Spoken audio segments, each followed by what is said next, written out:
बिस्मिल्लाहिर्रहमानिर्रहीम। टॉपिक है separable differential equations. इसकी पहले डेफिनेशन देख लें कि differential equation of the type f of x g of y d x plus f of x g of y d y is equal zero is called an equation with separable variables, या इनको simply separable equations भी कहते हैं।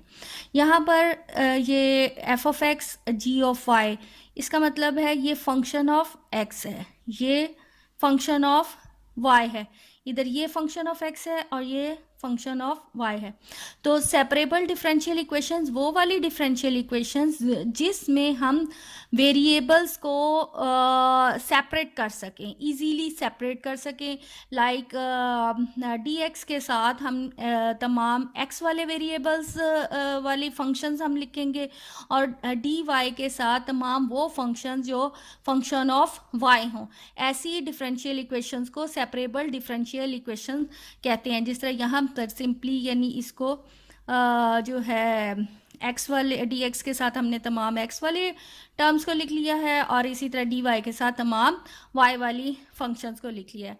अब इससे relevant हम questions कर लेते हैं। सिंपल है, इसके वर्किंग रूल्स जो हैं वो सिंपल है। वर्किंग रूल इसके ये बन जाएंगे कि हमने सबसे पहले इसको सेपरेट करना है। वर्किंग रूल्स जो हैं इसके, नंबर 1 सेपरेट वेरिएबल्स, नंबर 2 है इंटीग्रेट। अब ये हमारी सबसे सिंपलेस्ट डिफरेंशियल इक्वेशन है और अक्सर ये क्विज़ेज़ और एंट्री टेस्ट वगैरह में ये जो डिफरेंशियल इक्वेशंस आती हैं वो ये सेपरेबल डिफरेंशियल इक्वेशंस इन्हीं का वो सॉल्यूशन फाइंड करने को कहते हैं। तो अच्छे से समझने के लिए इसको हम कोई क्वेश्चन सॉल्व कर लें। लाइक सॉल्व, सिंपलेस्ट मैं एग्जाम्पल सॉल्व करूंगी ताकि आपको सही से समझ आ जाए। D y by d x equal x square over y. अब ये देखते ही हमें पता चल जाता है कि ये सेपरेबल डिफरेंशियल इक्वेशन है कि ये डी वाई के साथ हम इजीली वाई वाली तमाम टर्म्स को सेपरेट कर सकते हैं और इसी तरह डी एक्स के साथ हम एक्स वाली टर्म्स सेपरेट कर सकते हैं। So the equation number 1 can be written as y d y equal x square d x. हमने वेरिएबल्स को सेपरेट कर लिया है। नाउ इंटीग्रेटिंग बोथ साइड्स,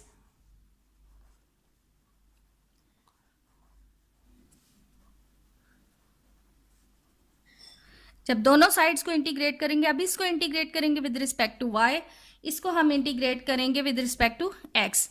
तो इसकी इंटीग्रेशन इसकी आ जाती है वाई स्क्वायर ओवर 2 और यहाँ पावर रूल से यानी ऐड होके x cube over 3 plus c, where c is a constant of integration.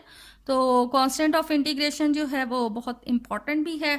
अब इसको अगर हम मज़ीद सिंपल करते हैं देन इट मीन्स कि हम इसके एलसीएम 6 से हम सारे को मल्टीप्लाई करें then we get 3 y square equal 2x cube plus ये 6c आ जाता है।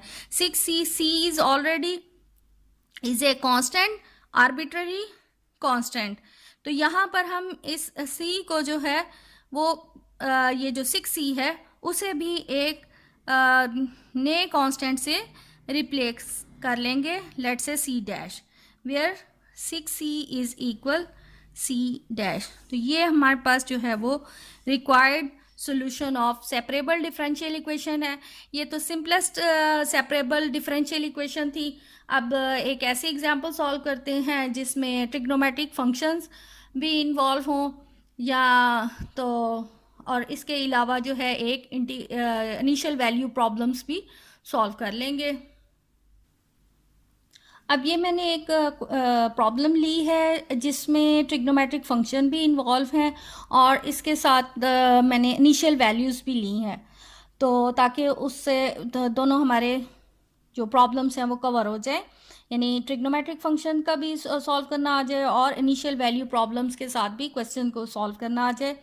तो सबसे पहले अब हम इसमें जो है जो सेपरेट करने हैं वेरिएबल्स, मीन्स डी एक्स के साथ हमने सिर्फ एक्स वाली टर्म्स रखनी है और डी वाई के साथ डी वाई की वाई की हमने टर्म्स रखनी है. इसको इस साइड पे रहते हैं और उसको दूसरी साइड पे ले जाएं तो then we get x square plus 1 cos y d y equal minus x sine y d x.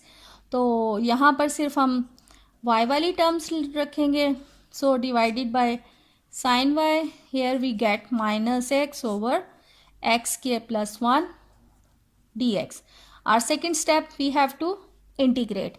अब यहाँ पर ये साइन वाई है, ऊपर कॉस वाई है, तो साइन वाई का डेरिवेटिव होता है कॉस वाई, उसका डेरिवेटिव यहाँ पर कंप्लीट है. So its integration will become log sine y. यहाँ पर ऊपर डेरिवेटिव जो है वो कंप्लीट होना चाहिए, इसका डेरिवेटिव नीचे डिनोमिनेटर का डेरिवेटिव होगा 2x. Therefore we have to multiply and divided it by 2. तो यहाँ पर ये आ जाएगा -1/2 लॉग एक्स स्क्वायर प्लस 1. अब हमने इसमें कांस्टेंट ऑफ इंटीग्रेशन भी लगाना होता है. जब क्वेश्चन में लॉग इन्वॉल्व हो तो हम यहाँ पर ऐसे केसेस में constant of integration ln of c लिखते हैं ताकि वो लॉग जो है वो प्रोडक्ट लेकर लॉग इनका ख़त्म किया जा सके, इनकी प्रोडक्ट की प्रॉपर्टी यूज़ करके ln की. Then now ln of sine Y according to log property, this coefficient will become the power of this term. So we have log x square plus 1 power minus 1/2 plus log c. Again using the property of log, means the rule is log a plus log b. Everybody knows that it when plus sign होता है तो ये आपस में multiply हो जाते हैं, यानी ln ऑफ ए बी आ जाएगा. So we have log X square plus 1 -1/2 and c. So finally we get sin y equal x square plus 1 power -1/2 over c.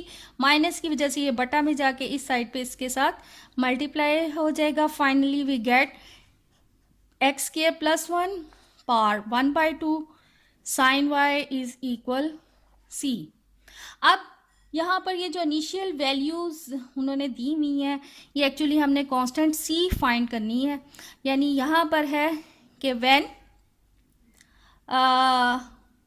Sorry ये गलत लिखी गई हैं इनिशियल वैल्यूज़ हैं y at 1 इज़ इक्वल π/2.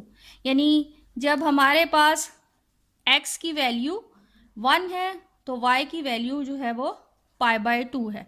अब ये जो फाइनल सोल्यूशन है इसमें हम x की वैल्यू 1 और y की वैल्यू π/2 पुट करके c जो आर्बिट्ररी जो है वो आर्बिट्ररी कांस्टेंट है उसकी वैल्यू कैलकुलेट करें तो यहाँ 1 + 1 1/2 sine π/2 equal c. Everybody knows that sine π/2 is equal 1 होता है, इसलिए ये 1 आ गया और यहाँ ये 2 स्क्वायर रूट ऑफ 2 बन जाता है इक्वल c. यानी c की ये वैल्यू आ रही है. Hence the final solution, required solution is x square plus 1 power 1/2 sine y equal square root of 2.